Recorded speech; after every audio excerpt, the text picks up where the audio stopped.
Bismillahirrahmanirrahim. Assalamualaikum warahmatullahi wabarakatuh. Nama saya Asih Prihandini. Di sini saya akan mempresentasikan tulisan saya yang sudah disosialisasikan pada saat pengabdian pada masyarakat 10 Juli 2021 secara daring dengan peserta sekitar 150 orang, yaitu tentang penyusunan company profile untuk UMKM Provinsi Jawa Barat. Berikut tayangannya. Penyusunan company profile bagi UMKM Provinsi Jawa Barat.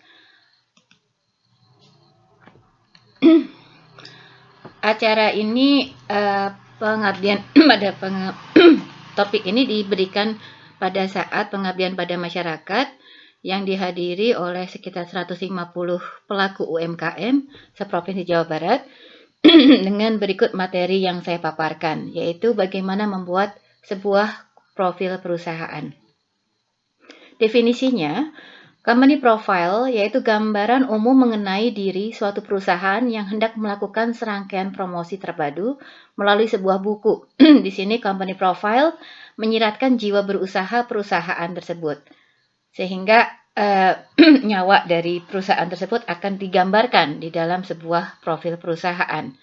Fungsinya adalah sebagai media penyimpan data atau file yang berisi tentang profil perusahaan, manajemen perusahaan, dan data-data lain yang dapat digunakan sebagai media promosi ataupun hanya sebagai media yang untuk memperkenalkan perusahaan kepada halayak atau pasar. Profil perusahaan merupakan sebuah media atau alat yang bermanfaat untuk memberikan informasi atau gambaran secara lengkap mengenai detail perusahaan. Intinya adalah sebagai alat marketing yang ditujukan untuk memperoleh klien. Tujuan komunikasi yang muncul di dalam profil perusahaan pertama adalah media informasi, media marketing, branding, portofolio bisnis, portofolio keuangan, performansi project, reputasi klien, reputasi pengelola, semuanya memiliki pilihan bobot untuk menentukan arah dan tekanan naskahnya. Para pelaku di sini pertama adalah perusahaan yang bisa dalam bentuk sebuah perusahaan, maskapai, persekutuan, perseroan, sehingga sebagai sebuah kompi pun itu bisa dijadikan sebagai sebuah organisasi yang di dalamnya memiliki tujuan komunikasi. Nah, profil di sini adalah tampang atau penampang riwayat. Nah, di company dan profile dijadikan satu dengan tujuan komunikasi berbentuk dalam naskah dan tata letak desain. Jadi, profil company merupakan gabungan antara naskah dan tata letak desain. Di sini sebagai adalah kompetensi yang dibutuhkan adalah copywriter dan graphic designer. Persiapan pembuatan profil perusahaan ada untuk alat gambarnya, kemudian kontennya seperti apa. Pertama kita akan membahas persiapan konten atau narasi naskah. Di sini ada kata pengantar, ruang lingkup bisnis, pengalaman perusahaan, di mana di dalamnya terdapat visi misi perusahaan tersebut, anggota timnya, galeri foto, testimoni, tambahan informasi dan galeri tadi. Di sini dibutuhkan copywriting skill, yaitu kemampuan untuk membuat copywriting untuk menarik klien dalam bekerja sama dengan perusahaan yang kita miliki. Di dalam profil perusahaan dicantumkan visi dan misi. Definisi dari misi adalah an important assignment carried out for political, religious, or commercial purposes, typically involving travel. Sedikit berbeda dengan visi. Kalau visi adalah kemampuan to think about or plan the future with imagination or wisdom. Di dalam visi misi ini, di dalam profil tadi ada visi misi dan kemudian ada tim. Tim di sini bentuknya bisa dalam bentuk picture atau untuk lebih menarik ditampilkan posisi gambar-gambar dari tim yang ada di dalam perusahaan tersebut. Posisi yang diberikan juga adalah yang informal, yang bersifat interesting, menarik, tidak membosankan, dan mengundang orang untuk mempelajari lebih jauh. Services adalah pelayanan. Di sini pelayanan yang diberikan pada perusahaan itu apa disebutkan. Kemudian klien yang sudah dijalin, kerjasama dengan siapa saja, proyek apa saja yang dikerjakan, itu semua termuat di dalam profil perusahaan. Struktur naskah company profile. Di sini ada visi misi, kemudian ada nilai-nilai perusahaan, mengapa memilih kami, semua ditampilkan di dalam profil perusahaan. Posisi tulisan, headline, subheadline, bersifat persuasi, kemudian body copy itu berupa bersifat informasi, dan akhirnya call to action adalah konklusi kesimpulan untuk menarik klien bekerja sama dengan perusahaan tersebut, yang disebut dengan persuasi informasi. Headline, subheadline. Subheadline di sini elemen-elemen naskah company profile. Headline adalah pada contoh ini adalah ada Indonesia Gateway, terlalu kecil ya, mohon maaf. Pertama, berisi tentang substansi dari keunggulan perusahaan. Di sini disingkat sebagai USP, Unique Selling Point, keunikan atau kekhasan positioning statement. Kedua, pesan tematik yang akan disampaikan pada periode tertentu karena suatu prestasi pada perusahaan tersebut. Jenis pendekatan yang digunakan bisa menggunakan kalimat aktif, kalimat pasif, imperatif, deskriptif, superlatif. Itu beberapa kalimat yang jenis-jenis kalimat yang bisa digunakan dalam penulisan headline-nya. Untuk deskriptif, dia menggambarkan servis pelayanan, produknya apa, dan brand promise. Contohnya, ini ada di produk lampu Philips ketika ada gambaran Sense and Simplicity. GE Imagination at Work hit anti nyamuk generasi baru. Jenis-jenis kalimat ini bisa berupa deskriptif, imperatif, superlatif, provokatif, atau spesifik. Itu kembali kepada visi misinya. Dan kata-kata yang dibutuhkan atau yang dicetak, dibuat itu lebih ke kata-kata pendek, tetapi memiliki kekhasannya. Seperti Sosro, itu ahlinya teh.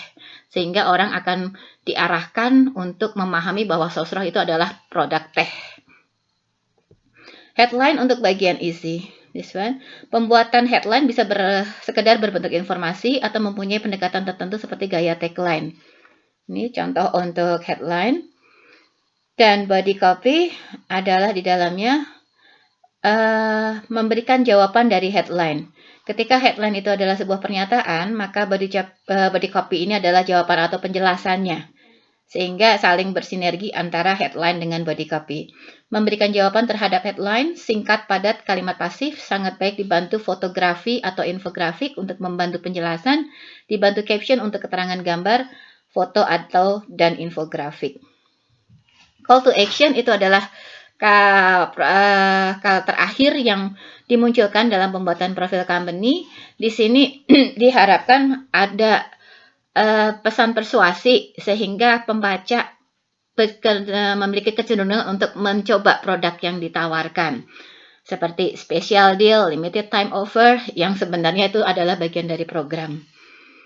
Nah, untuk penulisan visualnya, beberapa elemen itu dibutuhkan secara konsistensi, seperti warna, kemudian font, tipografi, photographic info, layout, tata letak, kemudian digabungkan dengan sumber ide, apakah grafik menu standar, citra desain identitas logo, dan outputnya bisa dalam beberapa bentuk seperti media cetak, yaitu buku atau brosur, kemudian media presentasi, PowerPoint, atau multi-platform digital yang sekarang sudah mendunia ya, dengan adanya keadaan seperti sekarang ini, digital media menjadi media tren yang bisa digunakan, yang banyak digunakan. Nah, warna itu mood atau color itu menyesuaikan dengan visi misi dan topik. Misalnya, konsistensi dia akan memilih warna ungu, maka seputar warna ungulah yang digunakan. Begitu juga dengan hijau dan kuning, sehingga konsistensinya muncul, memiliki kekhasan dan memiliki makna tertentu. Begitu juga dengan font atau bentuk huruf yang digunakan. Apakah dia menggunakan sans serif atau menggunakan Times New Roman, itu dengan konsisten tidak berubah-ubah dari awal sampai selesai. Fotografi infografik dibutuhkan sebagai supporting, sebagai pendukung info. Our Vision Mission, di sini simbolnya menggambarkan karakter atau isi dari perusahaan tersebut. Ini jenisnya perusahaan apa. Nah, ini fotografi infografik bisa bersifat formal dan juga bersifat informal, realis. Kembali kepada karakter dari perusahaan yang dibangun.